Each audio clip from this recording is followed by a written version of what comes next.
గతంలో బీఆర్ఎస్ ప్రభుత్వంలో ప్లాన్ చేస్తే, అంటే శ్రీశైలం 797 లెవెల్ నుంచి ప్లాన్ చేస్తే కేంద్ర ప్రభుత్వము ఒక అపెక్స్ కౌన్సిల్ మీటింగ్ పిలిచింది. దాని మీద అపెక్స్ కౌన్సిల్ మీటింగ్ పిలిస్తే గత ముఖ్యమంత్రి కేసీఆర్ గారు ఆంధ్రప్రదేశ్ ఈ రాయలసీమ లిఫ్ట్ ఇరిగేషన్ స్కీమ్ కట్టుకోవడానికి దోహదపడే విధంగా వాళ్ళు పిలిచినప్పుడు ఇప్పుడు నేను రాలేను అని చెప్పి ఆ Rayalaseema lift irrigation scheme tenders పూర్తయినాక కొంతకాలం తర్వాత అపెక్స్ కౌన్సిల్ మీటింగ్ పోవడం జరిగింది.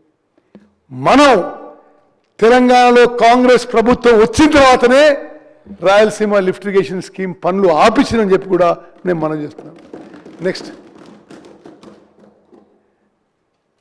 సరే, నెక్స్ట్ అదేవిధంగా రాయలసీమ లిఫ్ట్ ఇరిగేషన్ స్కీమ్లో నేను సరే టైం తక్కువ ఉందని I just skip some slides. ఇప్పుడు మన ఎఫర్ట్స్ వల్ల ఇప్పుడు రాయలసీమ లిఫ్ట్ ఇరిగేషన్ స్కీమ్ పనులు ఆపించాము. నెక్స్ట్ ఇప్పుడు ఈ ఫర్దర్ టర్మ్స్ ఆఫ్ రెఫరెన్స్ విషయంలో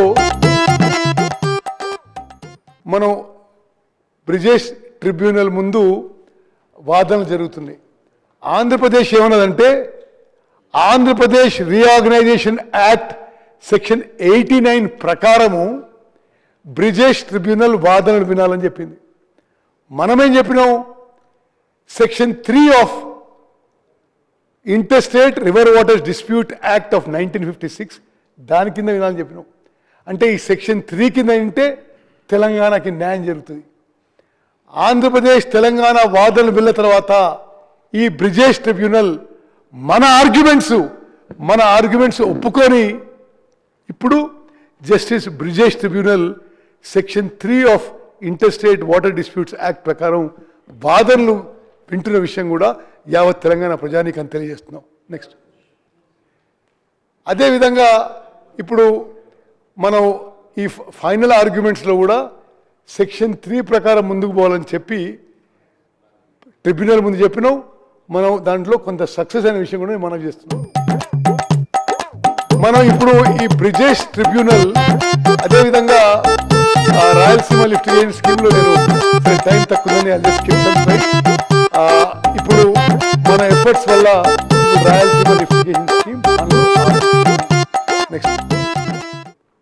నెక్స్ట్ ఓకే. ఇప్పుడు ఈ ఫర్దర్ టర్మ్స్ ఆఫ్ రెఫరెన్స్ విషయంలో మనం బ్రిజేష్ ట్రిబ్యునల్ ముందు వాదనలు జరుగుతున్నాయి. ఆంధ్రప్రదేశ్ ఏమన్నదంటే ఆంధ్రప్రదేశ్ రీఆర్గనైజేషన్ యాక్ట్ సెక్షన్ 89 ప్రకారము బ్రిజేష్ ట్రిబ్యునల్ వాదనలు వినాలని చెప్పింది.